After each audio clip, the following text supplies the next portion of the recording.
Baik, Assalamualaikum warahmatullahi wabarakatuh. Perkenalkan kami dari kelompok satu.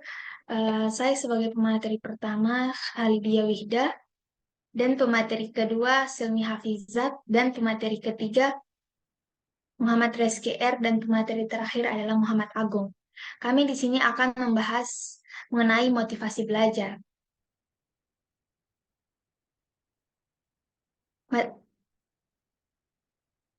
Sebelum kita mengetahui apa itu motivasi belajar, kita harus mengetahui dulu bahwa pembelajaran merupakan proses yang sangat penting dalam menunjang keberhasilan pendidikan. Dalam proses pembelajaran, motivasi menjadi salah satu faktor utama yang menentukan keberhasilan seorang mahasiswa. Motivasi belajar dapat diartikan sebagai keseluruhan daya penggerak di dalam diri mahasiswa yang menimbulkan, menjamin kelangsungan, dan memberikan arah dalam kegiatan belajar sehingga tujuan yang dikehendaki dapat tercapai.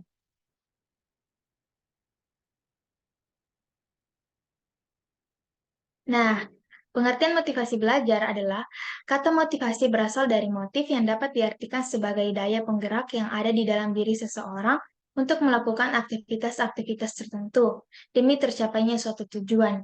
Bahkan motif dapat diartikan sebagai suatu kondisi atau kesiapsiagaan, perubahan energi dalam diri seseorang yang ditandai dengan munculnya feeling dan didahului dengan stimulus untuk mencapai adanya tujuan.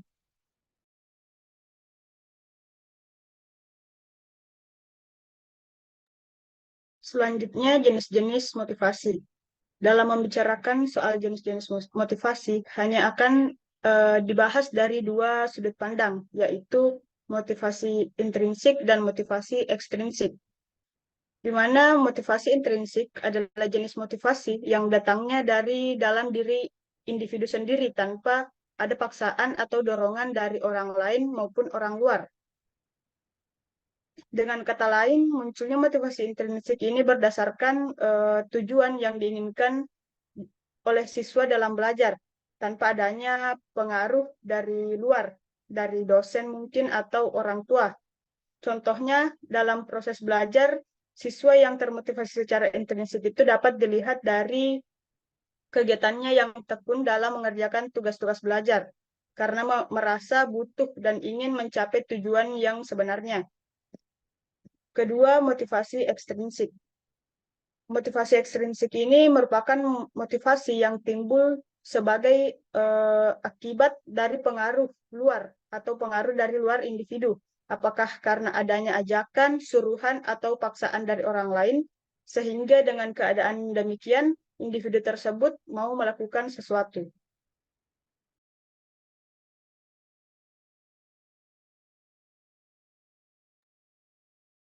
Selanjutnya ada fungsi motivasi. Motivasi mempunyai fungsi yang penting dalam belajar karena motivasi menentukan intensitas usaha belajar yang dilakukan siswa. Ada 3 fungsi motivasi. Pertama, motivasi sebagai pendorong perbuatan.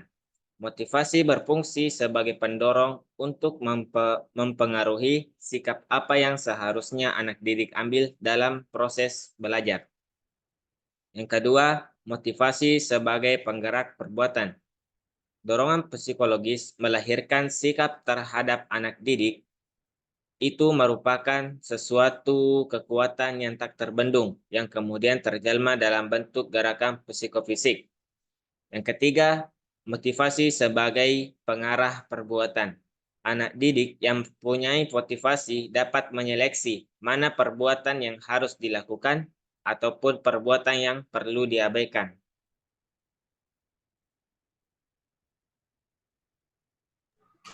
Baik, selanjutnya saya akan menjelaskan faktor-faktor yang mempengaruhi motivasi.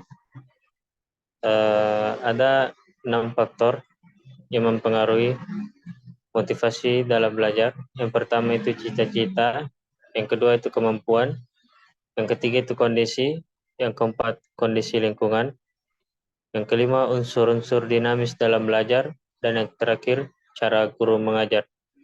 Baik, yang pertama cita-cita. Cita-cita sangat penting dalam motivasi belajar dikarenakan cita-cita tersebut sebagai tujuan kita atau hal apa yang ingin kita capai dalam belajar ini atau menuntut ilmu. Baik, yang kedua kemampuan. Kemampuan membuat kita lebih percaya diri sehingga kita lebih termotivasi dalam belajar. Dengan kita memiliki kemampuan ataupun bakat, kita lebih percaya diri akan diri kita dalam belajar. Yang ketiga, kondisi. Kondisi ada beberapa. Yang pertama itu kondisi sosial. Jadi kondisi sosial sangat berperan juga dalam motivasi belajar. Jika banyak orang yang mendukung kita atau kita bersama dengan orang-orang yang punya motivasi belajar yang sama dengan kita, maka kita lebih termotivasi dalam belajar. Baik, yang keempat, kondisi lingkungan. Dengan mempunyai lingkungan yang nyaman saat belajar serta aman, maka kita tentu lebih giat dalam belajar, dan ini tentu juga memotivasi diri kita untuk lebih giat belajar dan menggapai cita-cita kita. Baik, yang kelima, unsur-unsur dinamis dalam belajar. Unsur-unsur dinamis dalam belajar ini yang pertama itu seperti kita mengikuti kegiatan yang searah dengan motivasi belajar kita. Seperti kita minat dengan komputer, maka kita berkumpul dengan orang-orang yang mempunyai semangat dalam belajar komputer. Nah, jadi unsur-unsur dinamis seperti ini bisa menaikkan motivasi kita dan menjaga motivasi kita dalam menuntut ilmu. Dan yang terakhir, cara guru mengajar. Ini sangat berperan penting karena cara guru mengajar ini sangat krusial, karena jika guru yang mengajar kita itu kreatif, maka kita juga akan lebih cepat menyerap apa yang guru tersebut sampaikan. Dan jika sebaliknya, maka ini tentu lebih lambat dari guru yang kreatif tadi. Baik, kesimpulan. Motivasi belajar merupakan aspek penting dalam proses pembelajaran. Motivasi dapat diartikan sebagai daya penggerak dalam diri seseorang untuk melakukan aktivitas-aktivitas tertentu demi tercapainya suatu tujuan.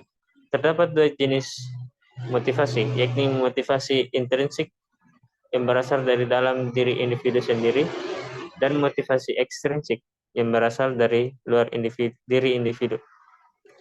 Ya, motivasi memiliki fungsi sebagai pendorong, penggerak, dan pengarah perbuatan dalam belajar. Terdapat beberapa faktor yang dapat mempengaruhi motivasi belajar. Antara lain ialah cita-cita atau aspirasi, kemampuan individu, kondisi fisik dan psikologis, kondisi lingkungan, unsur-unsur dinamis dalam belajar, serta cara dosen mengajar.